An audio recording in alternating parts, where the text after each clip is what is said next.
नमस्ते बच्चों, आज ई मास्टर यूट्यूब चैनल आपके लिए लाया है कक्षा 7 की संस्कृत की किताब रुचिरा क्या 8वां पाठ, जिसका नाम है त्रिवर्ण ध्वज अर्थात तिरंगा झंडा।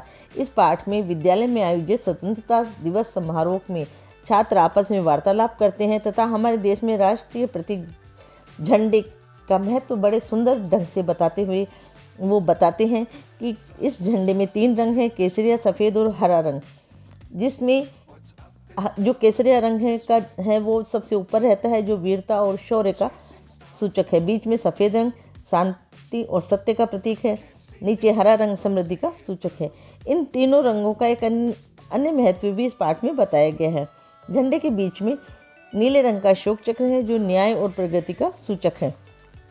वस्तुतः ये झंडा हमारे राष्ट्रीय गौरव का प्रतीक है, इसीलिए स्वतंत्रता दिवस और गणतंत्र दिवस के अवसर पर झंडारोहण किया जाता है। अगर आप ये पाठ पूरा हमारे साथ जानना चाहते हैं, समझना चाहते हैं, तो आप वीडियो के अंत तक हमारे साथ बने रहिए और इस वीडियो को अधिकाधिक शेयर कीजिए ताकि अधिकाधिक छात्र इसका फ़ायदा उठा सकें।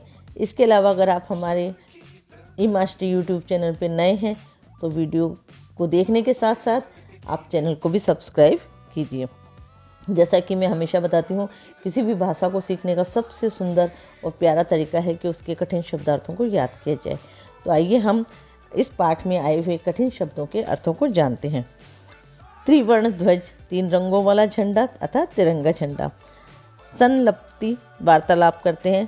प्रस्तोष्यन्ति, प्रस्तुत करेंगे या प्रस्तुत करेगी। मोदकानी, लड्डू। ऊर्जस्विताया, ऊर्जा की। आरा यानी तीलियाँ। उत्तोलनम यानी ऊपर उठाना या फहराना। ये हमारे मुख्य जो किताब के अंदर मुख्य जो आपके कठिन शब्दार्थ दिए हैं वो हैं। चलिए अब हम हमारा पाठ शुरू करते हैं और इससे पहले आप हमारे चैनल को सब्सक्राइब जरूर कीजिए। केचन बालिका, कुछ बच्चे। काश्चन बालिकाश्च, कुछ बच्चियाँ। स्वतंत्रता दिवस ध्वजारोहण समारोही, स्वतंत्रता दिवस के ध्वजारोहण समारोह में उत्साह गच्छन्ते, उत्साहपूर्वक जाते हुए। परस्परम संलपन्ति, परस्पर आपस में बात करते हैं। देवेश बोलता है, अद्य स्वतंत्रता दिवस, आज 15 अगस्त है, स्वतंत्रता दिवस है। अस्माकं विद्यालयस्य प्राचार्य, हमारे विद्यालय के प्राचार्य। ध्वजारोहणम करिष्यन्ति, ध्वजारोहण करेंगे। काश्चन से, और कुछ छात्र। सांस्कृतिक कार्यक्रमान प्रस्तोष्यन्ति, सांस्कृतिक कार्यक्रमों को प्रस्तुत करेंगे। अन्ते च मोदकानि मिलिष्यन्ति, और कार्यक्रम के अंत में लड्डू मिलेंगे। डेविड कहता है, शुचि जानासि तुम, शुचि क्या तुम जानती हो? अस्माकं ध्वज कीदृश, हमारा झंडा कैसा है? शुचि कहती है, अस्माकं देशस्य ध्वज, हमारे देश का झंडा त्रिवर्णे इति, तिरंगा है, 3 रंगों का है।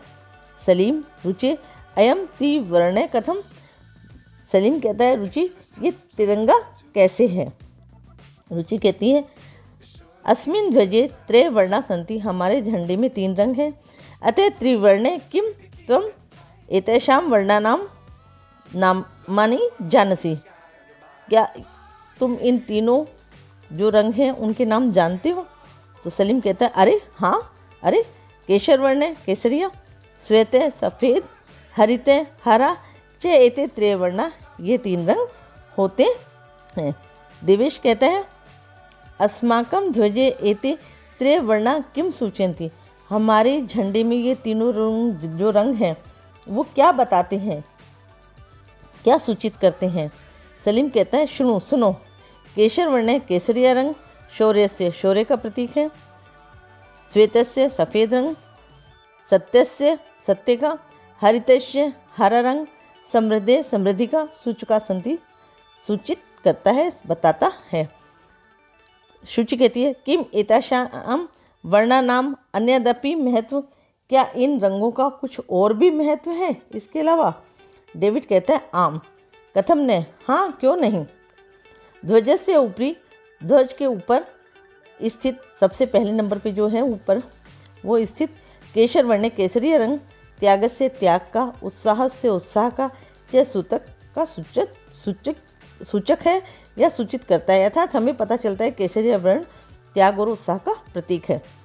मध्य स्थित बीच में स्थित श्वेत वर्ण सफ़ेद रंग सात्विकता का, शुचिताया पवित्रता का, च द्योतक का द्योतक है, ये बताता है। अध्य स्थित है और नीचे स्थित हरित वर्ण हरा रंग वसुंधराया धरती की, पृथ्वी की, सुष्मताया सुंदरता का, उर्वरताया उर्वरता का, उत्पादकता का द्योतक है। तेजेंद्र कहता है शुचे है शुचि। ध्वजस्य मध्य झंडे के बीच में एकम एक नील वर्णम चक्रम वर्तते, एक नीले रंग का चक्र भी है। शुचि आम आम हाँ हाँ। इदम अशोक चक्रम कथ्यते, इसको अशोक चक्र कहते हैं। एतत् यह प्रगति न्यायश्च प्रवर्तकम, ये प्रगति और न्याय का सूचक है, प्रगति और न्याय को बताता है। सारनाथे अशोक स्तंभ है, सारनाथ के अशोक स्तंभ में अस्थि है, अर्थात ये जो लिया गया है वो सारनाथ के अशोक स्तंभ से लिया गया है। तस्मात् एवं एतत् गृहीतम, वहीं से हमने इसको लिया है। परिणाम अस्मिन् चक्रे, इस चक्र में 24 अरा सन्ति, इस चक्र के अंदर जो है 24 डंडियाँ हैं, 24 इसमें अरा हैं, ये इसमें बताता है, अर्थात अरा को हम तिलियाँ भी बोलते हैं। मेरी भारतस्य संविधान सभाया, भारतीय संविधान सभा ने 22 जुलाई 1947 तमे वर्षे, 22 जुलाई 1947 के वर्ष में समग्रताया संपूर्णता के साथ अस्य ध्वजस्य स्वीकारणम जातम, इसको देश का झंडा स्वीकार किया था। तेजेंद्र कहता है अस्माकम त्रिवर्ण ध्वज, हमारा तिरंगा झंडा है, जो कैसा है वो बताता है कि स्वाधीनताया राष्ट्र गौरवस्य च प्रतीक, हमारा जो तिरंगा झंडा है वो स्वाधीनता का, राष्ट्र गौरव का प्रतीक है। अतएव स्वतंत्रता दिवसे, इसलिए इसको स्वतंत्रता दिवस पर, गणतंत्र दिवस पर अस्य ध्वजस्य उत्तोलनम समारोह पूर्वकम भवति, इसको समारोह पूर्वक इस झंडे को फहराया जाता है। जयतु त्रिवर्ण ध्वज, तिरंगे झंडे की जय हो, जय तु भारतम, भारत की जय हो। आशा है आपको ये पाठ अच्छे से समझ में आया होगा। आप इस पाठ का सरलार्थ कीजिए और परीक्षा में अच्छे नंबर लाइए और झंडे के महत्व को समझिए। 15 अगस्त और 26 जनवरी पर झंडे जब फहराया जाता है तो आप उसका पूर्ण सम्मान कीजिए। झंडे का सम्मान हर भारतीय को करना चाहिए, हर समय करना चाहिए, हर पल करना चाहिए, क्योंकि ये हमारे राष्ट्रीय गौरव का प्रतीक है। फिर मिलते हैं एक नए विषय के साथ, एक नए पाठ के साथ। तब तक आप चैनल को सब्सक्राइब कीजिए और वीडियो को शेयर कीजिए। धन्यवाद।